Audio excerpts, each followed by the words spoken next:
last year. El Balthazar. Kayfabe boom. Last week CJ Novo asked who is the most overrated wrestler of all time. And that wee Taj Mahal had the audacity to say the Undertaker. I'll crack the jokes. Hello everyone, this is CJ Novo 992 and today we are back for another brand new episode of Kayfabe Boom. Now last week I kind of dropped the bombshell towards the end, so I'm sure we're going to recap that, but let's introduce my partner that's with me today, and also we'll have some video clips from Baz, the channel favourite, annoyingly. So let's introduce you first though to my man Simi with the broken neck shirt. Simi, audience, Simi. How you all doing, lads? Yes, as Craig just pointed out, I'm representing one of the UK's greatest wrestlers of all time, Lionheart. This is the t-shirt I went and released when AJ Styles broke his neck for real when a Styles clash got botched. Ouch. But Lionheart took full responsibility for tucking his neck when he shouldn't have.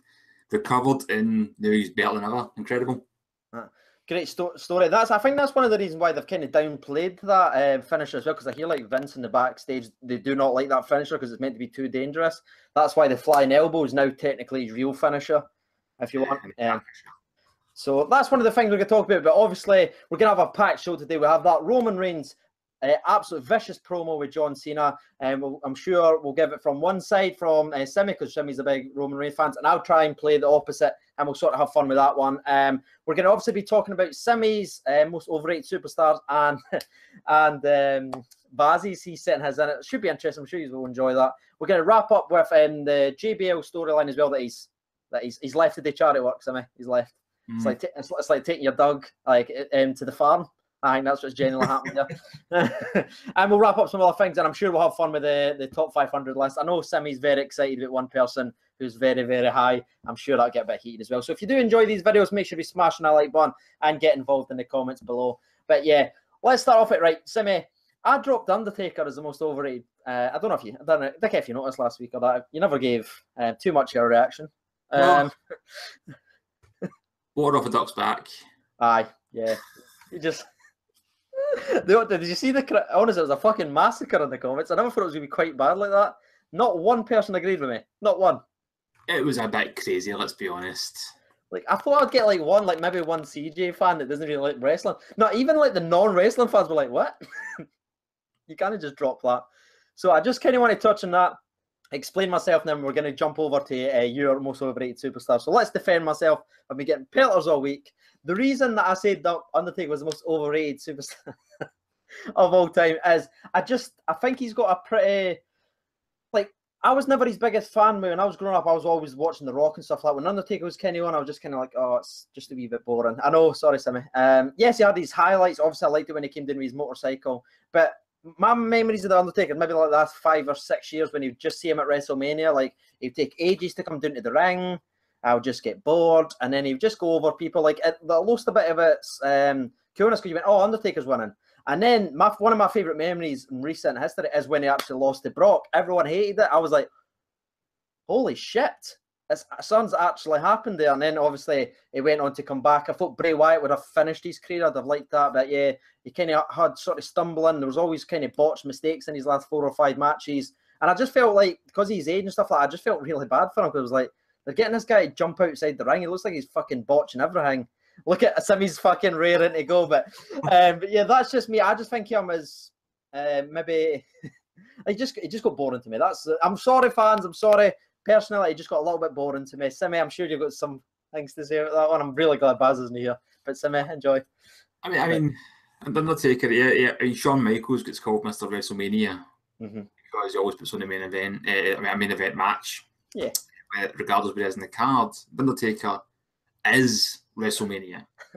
Has been since WrestleMania 7, when he beat Superfly Jimmy Snuka, the original Phenom, and started his legendary streak.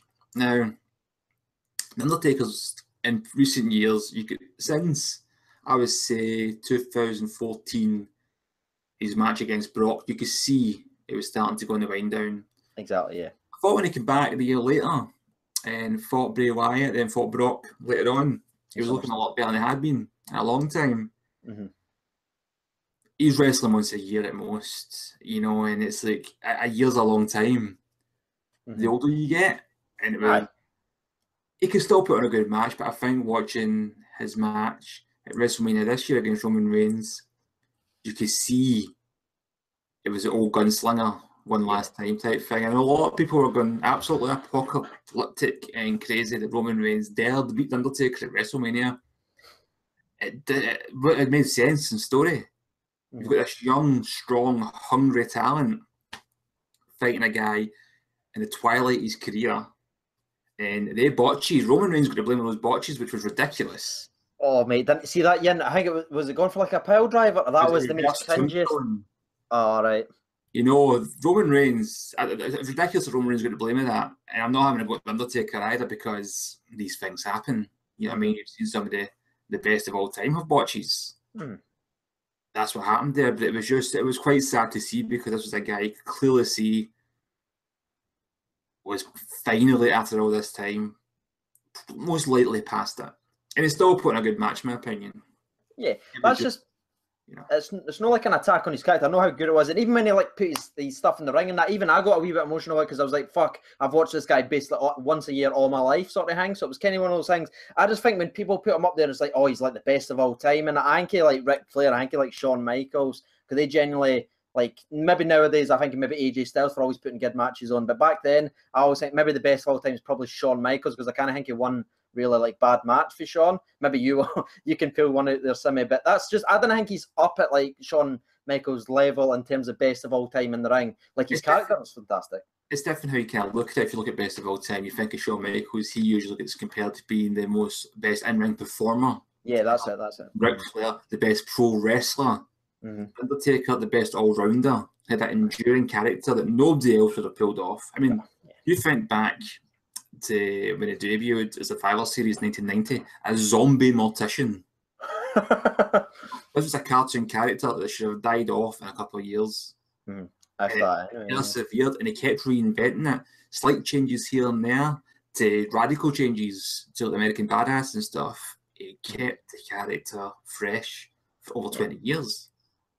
Yeah, and he had like some of the coolest moments. Like when I think about wrestling, I think of the Mankind matches. I even think some people underlook his. I think it was a Hell in a Cell match with Brock Lesnar. And like it was one of those like it was like a blood match or something like that. And Heyman was there, and I think that was really good. And even his SummerSlam match where like Brock ripped up the ring and like F5'd him. That was even a good match. I like that story, but I just think because I just got bored with him because he was just like he's coming once a year. And I went right, here's the Taker match.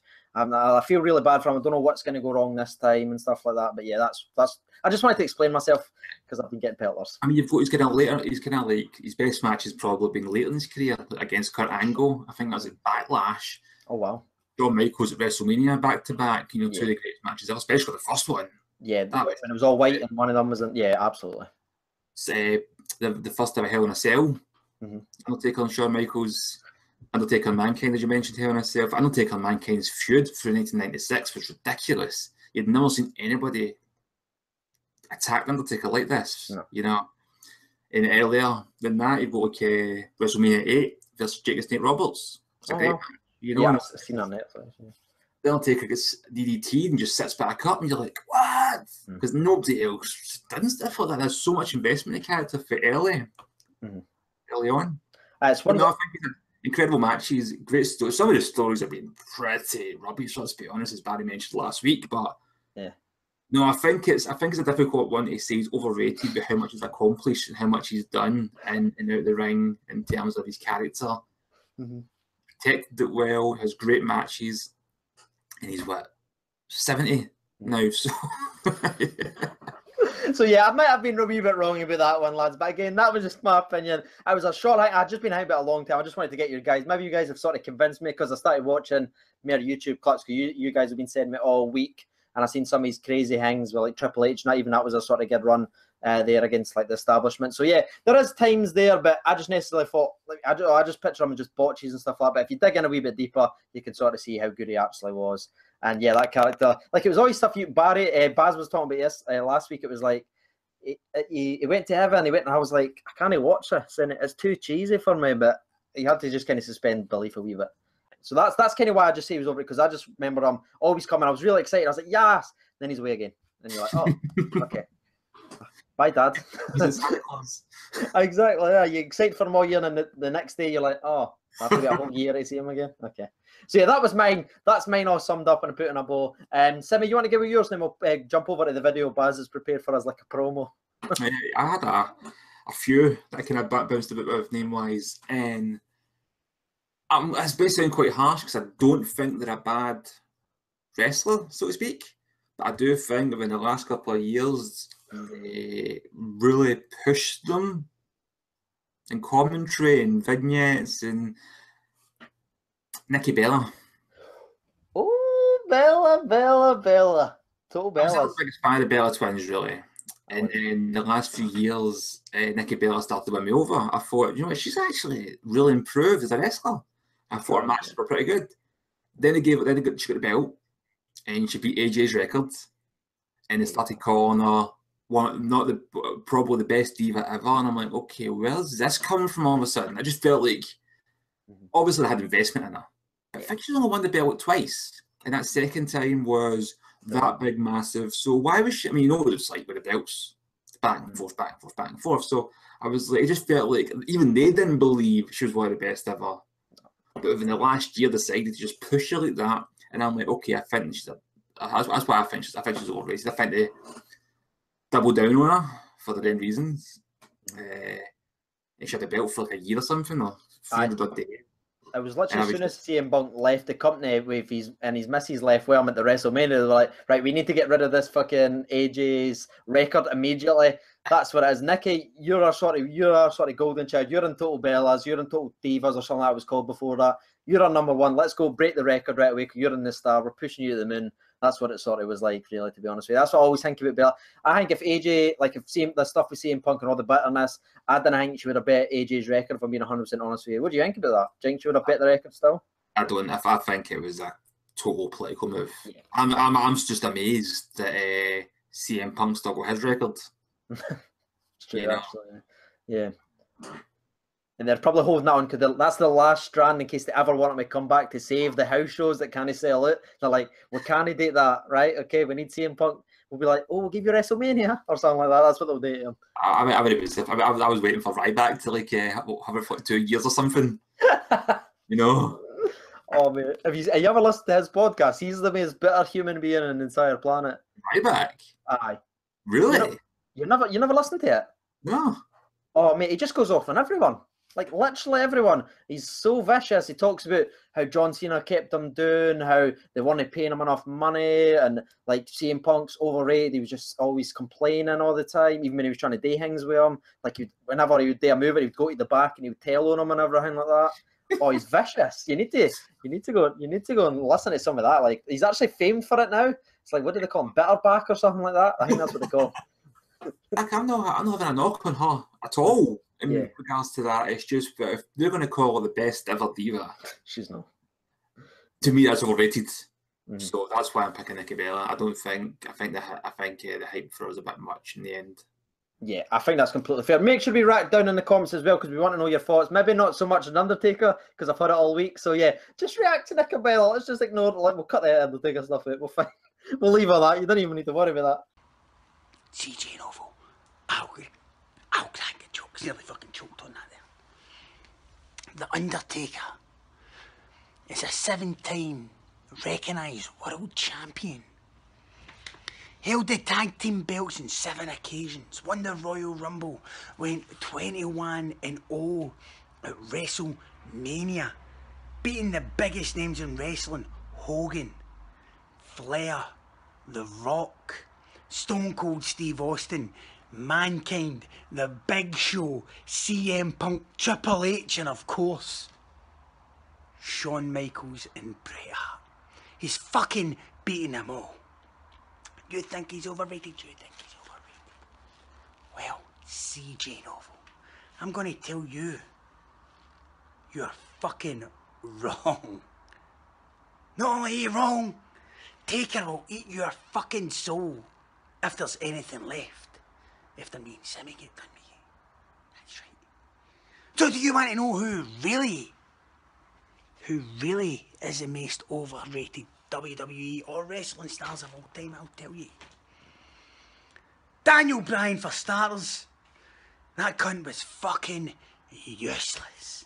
But did they won the title? Won the heavyweight title maybe 3 times. Intercontinental champion, won the tag team champions with Kane. But let's be honest. Why did you all like him? Because you couldn't get your CM Punk hard on anymore. So you needed some Daniel Bryan Viagra. That's all it was. You needed somebody against the establishment. If CM Punk was there would be no Daniel Bryan. And you thought Daniel Bryan was going to be your wee CM Punk hard-on.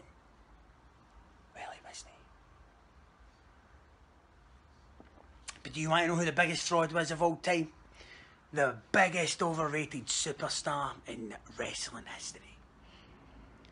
Kevin Nash. That's right, I said it. Diesel, big, sexy, big daddy, cool, big daddy. Kevin Nash, you're the most overrated wrestler in fucking history. When the WWE put the strap on you, they had to cancel house shows because they couldn't sell tickets. In the locker room, they used to call him the anti-Van Gogh because he couldn't draw. There you go, there's your answer. El Balthazar, the Baz, making CJ Nova look like a cunt, be stupid answer, and laid out the facts. The most rated wrestler of all time, Kevin Nash. Brilliant, honestly, man. Even when he's not here, he's going to steal the show. So he obviously talked about Daniel Bryan, who I'm sure we'll touch on, but his number one and his sort of main one was actually Kevin Nash, and obviously that was the run just before I started getting real into wrestling, if I'm honest with you. So I thought it's better just to pass it off because I'm sure you've got more things to say about Kevin Nash than maybe I do, because I remember him too sweeting in WCW. I didn't remember his run in WWE until he came back after 2002 or something like that. So maybe you want to give me some thoughts. Is he right about overrated? You guys can let me know. It depends how you're rating them. Like compare like my Nikki Bella one, you know, if I call it the best ever, I think that's overrated. You know, I like Diesel, to be fair. Right. You know, I did, and I loved his feud with Bret Hart, his feud with Undertaker. Oh wow, the Undertaker, that'd have been cool. I've been that culminated at WrestleMania 12. Oh, well, you know who won that one. Spoiler alert. Yeah. But he was feuding with Bret Hart, then he's feuding with Undertaker. Undertaker's coming out the ring, dragging him down, smoked, and theatrical. It was great. It was apparently a very profitable champion. You know, it wasn't very good for box office, but he still had the belt for a year, which I find interesting. And he won it in like something like 7 seconds. Aye, for Bob Backlund, I've seen that on like some of the shows and everything. And he's actually, I think he is actually the record like for the least like drawn as a WWE champion. Like, see, after a certain amount of time spent, he's by far the lowest money drawn for the company. But I don't know if you can necessarily blame him, because obviously I wasn't really watching wrestling, but I've watched like the network kind of extensively. I have watched all the rise and fall and everything like that. And they say that was when the company was still had a lot of gimmicks like Donkey Clown. Everyone got a wee bit bored of it, so the company wasn't actually going like that until obviously he jumped ship to WCW, and then the kick of the Attitude Era brought it back. So it could just be an unfortunate man of circumstance. Like as the company was sort of dying down, he was the kind of scapegoat. That's what he blames anyway. I wouldn't blame him. I mean, it's always easy to blame the guy with the belt for the state of the company because he's supposed to be the attraction. Yeah. You know, I'm seeing about to blame Brock Lesnar this time, to be honest with you. But Brock Lesnar as an attraction, and things go up when he's there. He's also a champion. It's not there. Maybe that's why things are going down. That's a podcast for another time. But I mean, it's Diesel. It was, and they kind of made an event picture for a lot of time and stuff here and there. Match with Shawn Michaels and that. Founding father of the NWO. Then after that, after they started kind of feuding with Goldberg, after they beat Goldberg, I should say, I think he booked himself to beat Goldberg. in my opinion, his kind of career for me just went doing all this stuff at TNA and that. Wasn't interested. Came back as Diesel and Kevin Nash and all every character they had, I think, at one point. I did. For Rumbles. Overrated? I wouldn't say so, because I don't really think he's been rated that highly, to be honest with you. It's very but I understand Bazzy's points, and I'm not going to argue with him. Please don't, because I'm sure he'll send us another video. And what about your thoughts on, he's all one kind of touched on about Daniel Bryan, because people rate him so highly, but he was like, the time he actually spent in the ring was quite short. Like, he had the wee silly gimmick, no one cared about him for about a year and a half. Then when eventually, like, the Royal Rumble happened, then he was the most over guy in the company. But he wasn't actually at the top for very long, and he had to give up a lot of his titles. So what's your thoughts on Daniel Bryan? I think it's harsh, but as I say, he got injured quite a lot, so it wasn't like it done that deliberately, or he was out scheming and stuff. He did become injury prone, though, and the fans just couldn't seem to understand that they can't keep giving this guy the belt because he's not going to be around for much longer. Unfortunately, it's a shame, because I did like Daniel Bryan. I bought into the whole Yes movement. It was hard not to. He's an independent darling, isn't he? They see him as one of their own, a guy who's kind of like came up through the ranks, and the fans chose him to be champion, not Vince. Right, let's quickly wrap up Raw, because I actually watched Raw live, because I was kind of in a wheel last weekend. I couldn't fall asleep, so I actually watched it live, and I got to that promo, and it sort of jolted me. So before we talk about that, though, I just want to talk about the other thing that grabbed my eye. It was actually Sasha Banks, Simi. She lost the title. She's never defended the title, ever. She's won it 4 times, and she's lost it every single time. On her first fight, I don't know if they're trying to build a storyline or what the fuck they're trying to do with her, but she's never, ever defended the title. What do you think about that? I wonder if it's maybe she's a victim of like ratings or something, and they'll try to kind of like just create the impression that anything can happen on Raw, you know, and like titles can get lost and stuff. And the Miz is fighting Jeff Hardy tonight, and they're like, well, we're not going to have Lesnar come on and lose the Universal title on Raw. We might do it with a tag team, possibly, but maybe they value the women's title a bit lower, so don't mind just.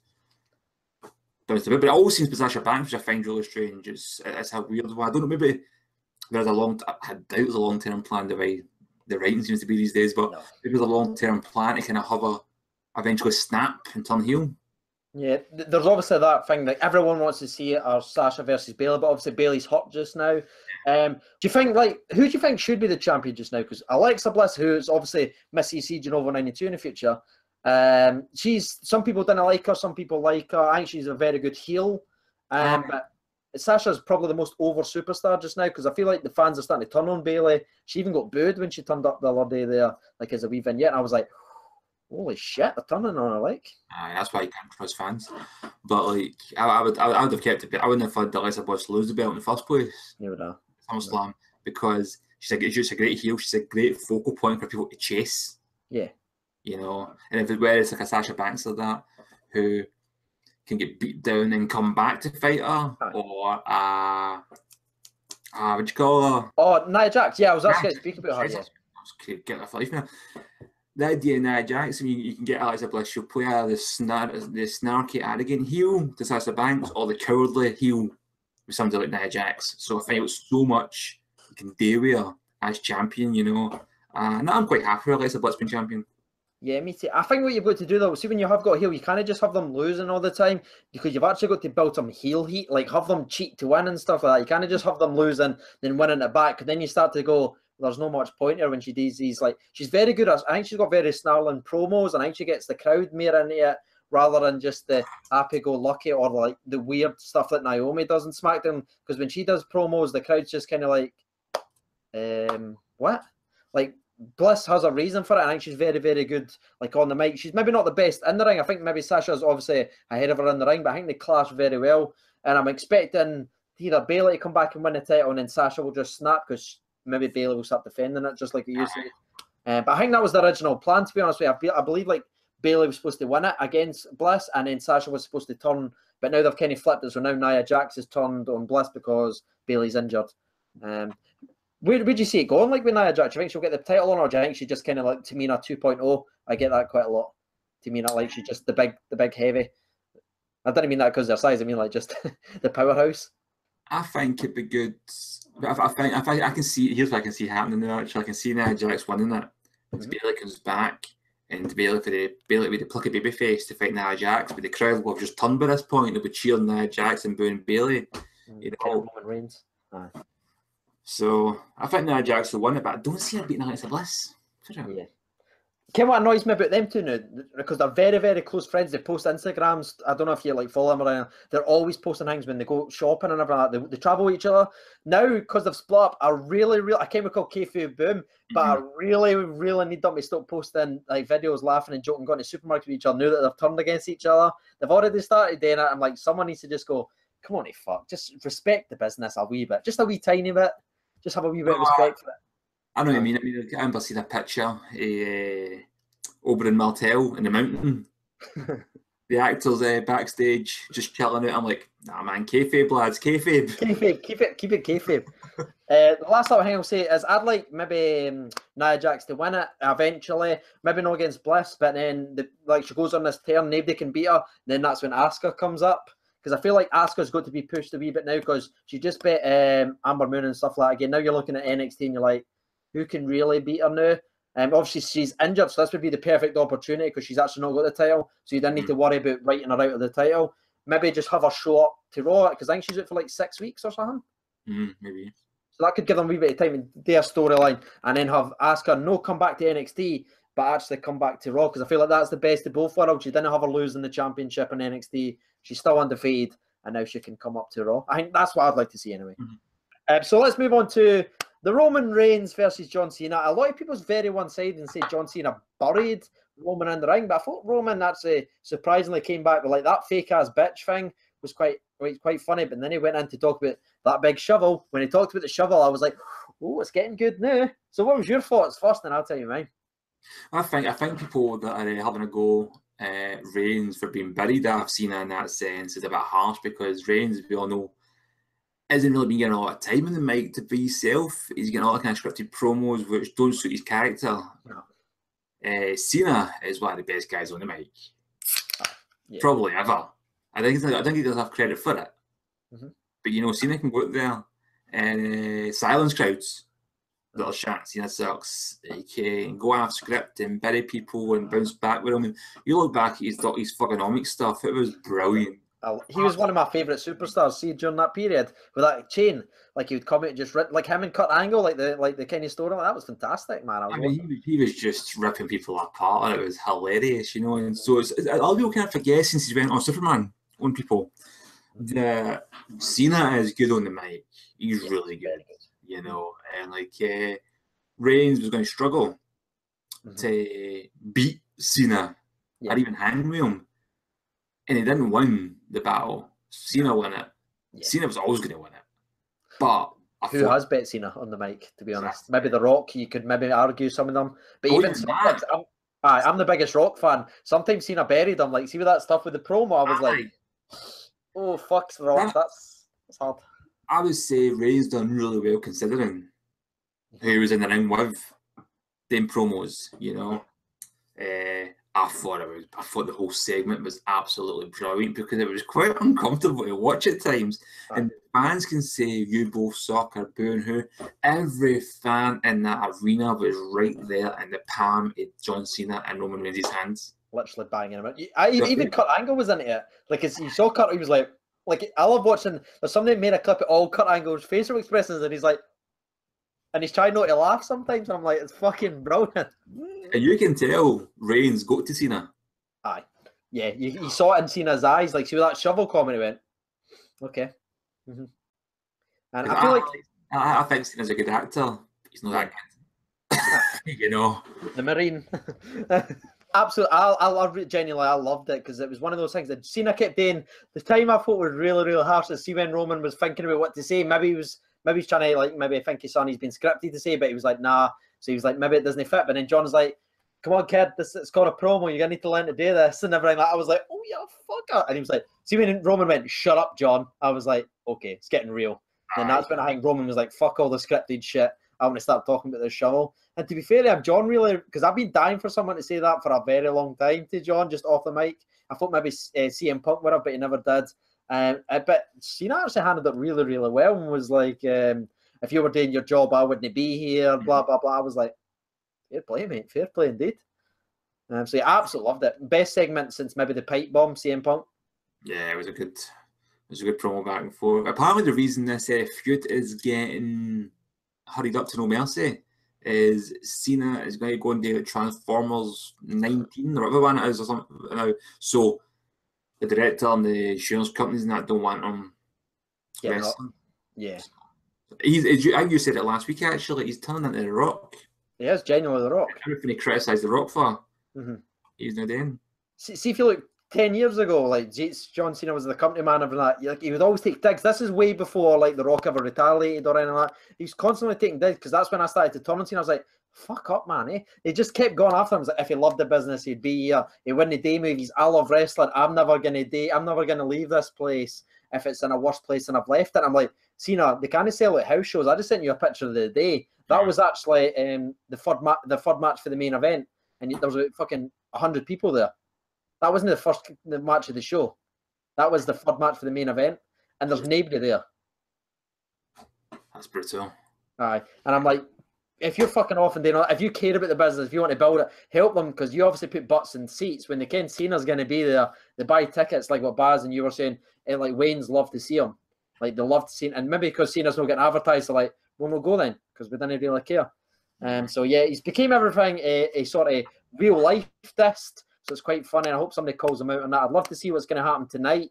If there's going to be anything else, hopefully they're allowed to go back on the mic again. Hopefully their knuckles didn't get slapped too much, because he did say heel turn, promo, stuff like that. And I was like, oh, he's using all the wrestling terms. I was waiting for Kayfabe boom to get announced. It looks to the camera. But that's what I'm actually concerned about now, is they try and replicate last week, but in a total manufactured way. Like proper scripted. And that's happened before. I can't think of the life of me now. I'll think of an example and I'll text you later. Right, okay. But I've seen that happen before.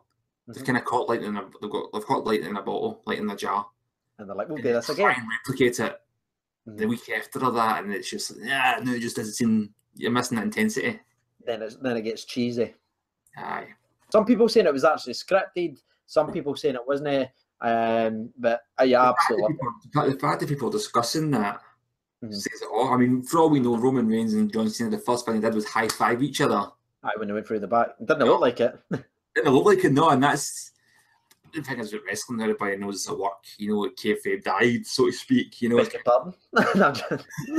difficult to kind of keep these things, especially with social media. Yeah. But that had people sitting going, hold on a minute, these guys don't like each other. My favourite. Been back and forth from Twitter for a while. Yeah, like nibbles, and sometimes Roman's been like screenshotted liking things about John Cena and stuff like that, like saying that he sucks. It's wee clever planted. My favourite line of the whole thing, and I think where it turned too real, like this could not have been scripted, when John Cena says, I took the US title and I brought it up and blah blah blah. Yeah. I had the pleasure. And they went, you took it as a demotion, and you saw Roman. Roman's not a good actor. Roman went, what the fuck did you just, like, he saw it in his face. I was like, holy shit. That's when I woke right up. I was like, oh my fuck it. He called him out on it, because obviously that was during the pot stage and everything, like he was supposed to get the title, but they hadn't hit him, and he just never bothered about, never even defined it and everything like that. And I was like, I loved it. Loved it. Good, like that. Yeah. Roman's reaction, that's his face. If he could do that all the time, he'd be fucking phenomenal. Like, because his face was like, you're getting fucking destroyed. Right, let's move on to one little subject I want to talk about, SmackDown, because again, I thought it was kind of middle of the road thing, and I didn't want to take up too much of your guys' time today. We're going to talk about JBL's leaving. This kind of all started a couple of months ago, where obviously it was all this off the field, off the backstage stuff, I should say, bullying sort of conspiracies of the like commentators from the younger superstars. He got his show cut, which I actually really enjoyed, was WWE Legends. I don't know if you ever watched it. I kind of actually enjoyed that, Legends with JBL or something like that. That got cut, and then obviously he was put on another show, and then you started to notice, and now he's officially left to go and do something for charity. So that was lovely how they put that, and they're like, oh, he's not done anything wrong, he's away to do something for charity. What was your thoughts? Because I smelled bullshit the entire segment, like the whole reading.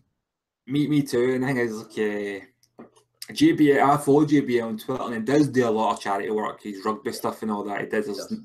Regardless what people think him behind the scenes, there's no taking away the fact that he does do this kind of stuff.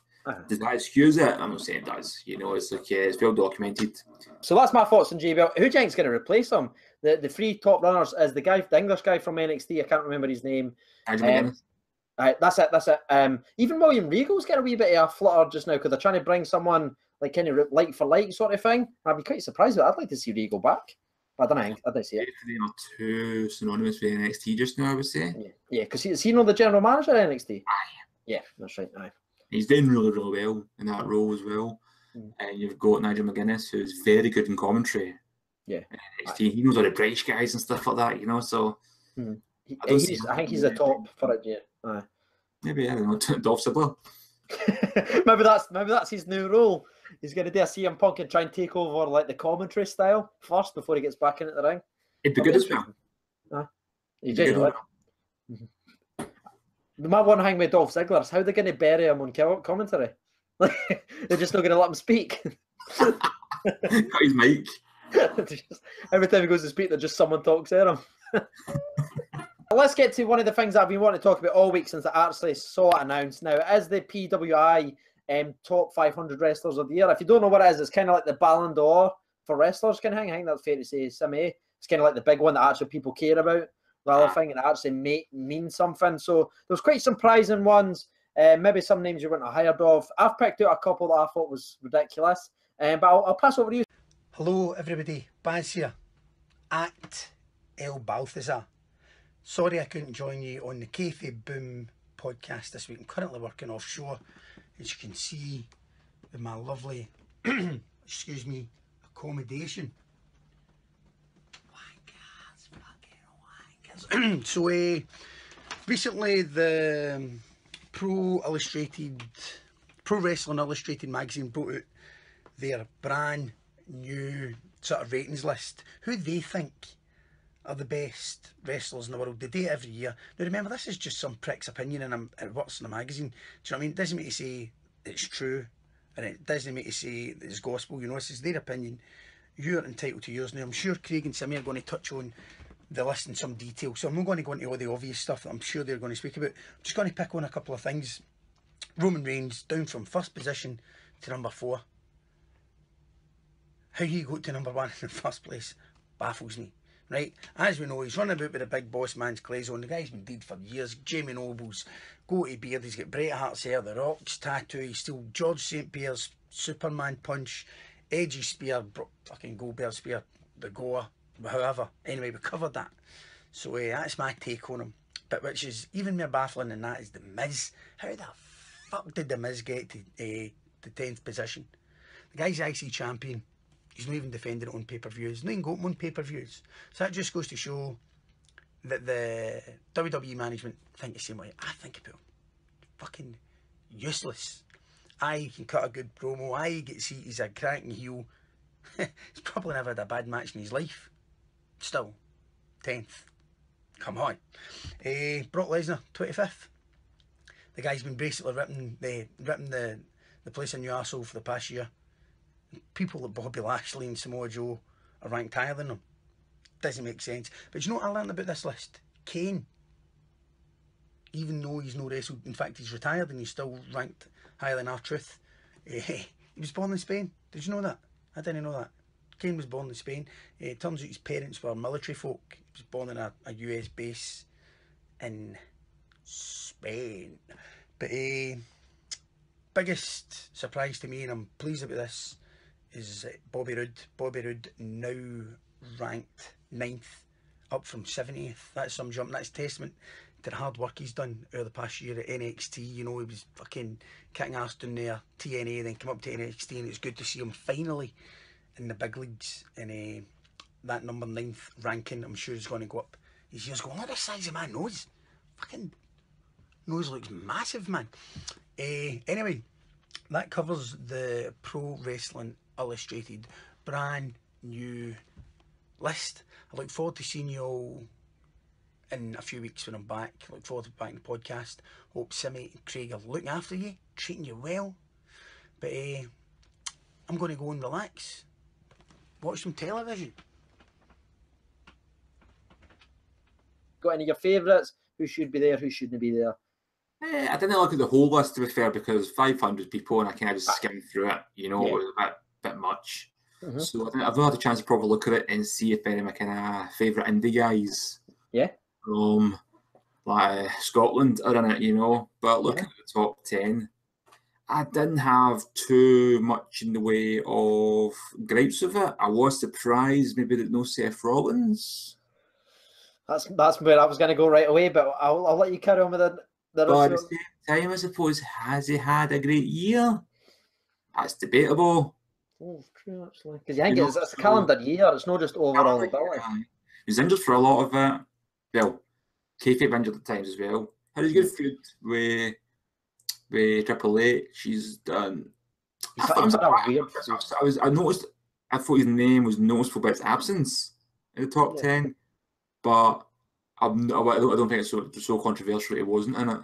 Yeah, because obviously it was actually 8th last year. Now he's dropped his 16th, even under Bray Wyatt, who loses every match. So that's kind of weird.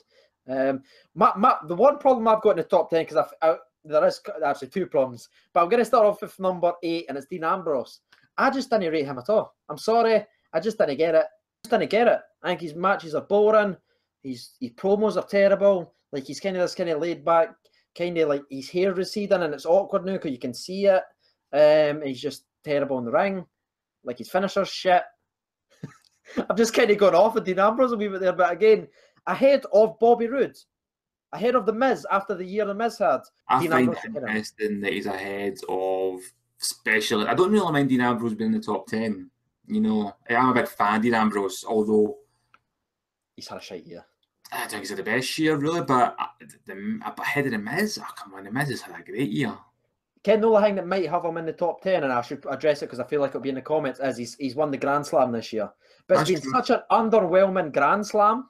Do you know what I mean? Like, he's won the title, but what did he do with it? He won the IC title, worst IC champion maybe in the last 10, 15 years, I thought personally. US title, didn't care. Tag team titles, he's obviously just won. And I quite like him with Rollins again, if I'm honest with you. I think he's better as a unit, because I just think as a single competitor, like Austin says, he's here. He's always here.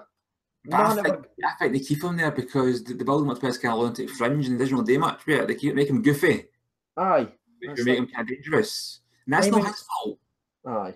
You know, that's not his fault, but I think he's got so much more potential than Ambrose. Then they need to just let him go. Him a wee bit. What's that, sorry? Neutered him a wee bit. I mean, they can let him off the leash. Yeah, because he seems like heavily sort of scripted and everything like that, and he's lunatic for like his weird hair and everything like that. He needs to address it somehow, because it's like it's starting to get patches and everything now, and you're like, Jesus Christ, Dean, come on, fix this, fix it. Get the Lee Griffiths, mate. Get the Lee Griffiths. You'll be all right. We'll sort that. They need to drop the lunatic fringe, because every time they say it, they make me look at his fringe, and I'm like, for fuck's sake, it's annoying me. Right. Let me go off a wee bit more, because the head of Jericho, I thought Jericho had maybe his best run in the last year than he's maybe had since he won the double belts. Like, because I thought like his friendship with Jericho, even like the turn, even the rematches and everything with Kevin Owens, I thought was fantastic. He's head of Finn Balor, who's I suppose he did spend a lot of time injured, so I can kind of understand that one. He's head of Jinder Mahal, which is surprising. Jinder Mahal was actually number 30 in the list. Now, he's ahead of Dolph Ziggler, who never done nothing, so I don't care about that one. But he's ahead of Cody Rhodes, who's actually been kind of the indie darling of the year. And that's one of the things I wanted to address before I go and speak about Roman Reigns, because I'm sure that's going to turn into quite a long discussion. So Cody Rhodes, I think, has had maybe one of the best years of a run of a superstar in a very, very long time outside of the WWE. Like, he's a part of the elite. He's obviously with the Bullet Club. He's won titles. He's turned his gimmicks around to the American Nightmare. That's what he gets called. He's so over in Japan. And you've got Jinder Mahal ahead of him. In the last 3 months, Jinder Mahal's just started winning. What did Jinder Mahal do for the other, like, 7 months of the year, 8 months of the year, whatever it was, that he wasn't in the wrestling? And to have him ahead of Cody Rhodes, I think it's a slap in the face. Then it gets a wee bit murky for me, because I've got Roman Reigns above Kenny Omega. And that, upsets me, I'm honest with you. So, how do you feel about Roman Reigns being number 4, being a Roman fan? Do you think that's where he deserves to be? I think it's fair enough. I mean, like 2000. I mean, he's been in the top 10 every year since 2014. Mm-hmm. You know, 2014 it was number 7. 7. Okay. 2015 it was number 4. last year's number 1. Yeah, I've seen that. Yeah, last year's number 4 again. So he's had a great year. You know what I mean? He's been in a lot of cracking matches. He's in the main event of WrestleMania again. Beat the Undertaker, Final 4 of the Royal Rumble and stuff like that. You know, it's like US title, championships and stuff. I think he's definitely deserves to be a top 10. People can turn around and complain that Kenny Omega's a better wrestler than him. That's irrelevant. That's totally irrelevant. Yeah. Because that's no why he's in it. I mean, he sells kids to the shirts to the Waynes. Is that what's not joking? But you know what I mean? It's like, yeah, I mean, the last non-WWE wrestler to be number 1 was in 2010. That was AJ Styles. Wow. Yeah, apart from this year. Apart from this year. Yeah. Every year it's been a WWE guy, and it looks to be kind of guys just won the title at WrestleMania. Yeah. You know? Yeah. So for it not to be another WWE guy this year, I mean, obviously the last few years, you had 2014 Daniel Bryan, 2015 Seth Rollins, 2016 Roman Reigns. What's the pattern there? Exactly. So that's like, it's a part of the WWE machine. I completely understand there's more eyes, but I just feel like the thing with Kenny Omega is, I think he's kind of transcended like just being an indie darling, if you kind of think, because he's obviously a part of the Bullet Club, then he's a part of the Elite, and now he's just got this so much forward momentum. Like, people are talking about him rather than they're talking about WWE these days. You look on Twitter, everyone is talking about him. Like, if you've put Okada number 1 and say, yes, he's been in 2 6-star matches, yeah, who was he fighting? It was Kenny Omega, I believe, in both of them. So you're kind of looking at that, and he's so cool, and he's quite young in that as well. Obviously, he's been on everyone's podcast lately. He's been on Jericho because the demand so many for him. Stone Cold's even talking about him, saying he is the number 1 guy just now. I don't know if you saw that, but Stone Cold says he is the guy right now in wrestling. And I just think to put him underneath, like even Kevin Owens, I'm a fan of Kevin Owens, but really, they've had better years. AJ Styles, okay, that'd be interesting. That'd be an argument in itself. But Kenny Omega, I just feel like he's transcended WWE. I think he's even arrogant to say, I think he's on a level with WWE in terms of promotion this year, just by himself, because everyone, he's just like the internet darling just now, and it's generally for a reason. He's been in 2 6-star matches. His merchandising's one of the highest in the world, and he's kind of known all over the world, and he's primarily a Japanese sort of wrestler. That's where he kind of wrestles. His finishers got stolen by most like every wrestler. He's done it. He kind of jokes about that on his YouTube channel, that Seth Rollins is stealing every single one of his moves 1 month at a time. And it's really funny because if you go back and look, it really is. It's literally anything Kenny Omega does, like 2 months later, Rollins is now doing it. And you're like, it's funny that way. So that's just my point. I think if you're putting Okada number 1, you've got to put Omega, you're only as good as your dance partner, and I think he should be higher, in my opinion, than Kevin Owens and Roman Reigns. It's a good argument for it, having them both as number 1 and 2. It just depends what else Okada's done compared to Kenny Omega in terms of like championships won and that kind of thing, you know. And it's so I don't know how they did these lists, to be honest with you. All right, yeah. So the greatest tag team of all time. Oh, that'd be interesting. It's debatable as well because there's so many different factors you can put on it. Genuinely is, yeah. I've already got like 5 in my mind already. So are we saying our opinions just now, or what we're doing? Are we waiting to next week? I need to think about that one, to be honest with you. I was going to say that, yeah. I don't want to rush in it and make an Undertaker quote again. Yeah, I can't afford another week at this time. Undercoat, just fucking painting the what's. So we'll do the best of all time, and that'll be a wee bit of fun. So make sure if you're watching the video, just to fire that down below and get involved. We will read out all your weird and wonderful questions next week. I'll start screenshotting them as well to give you some quotes. It's been a show. It's been quite a fun episode. Make sure to be writing down below and subscribing for now. We will be back next week for more crazy questions. I'm not sure if Baz is making it next week, but I'm sure he will make an appearance somewhere. But yeah, I've been CJ Novo 92. That has been Simi. Thanks for watching, and bye-bye.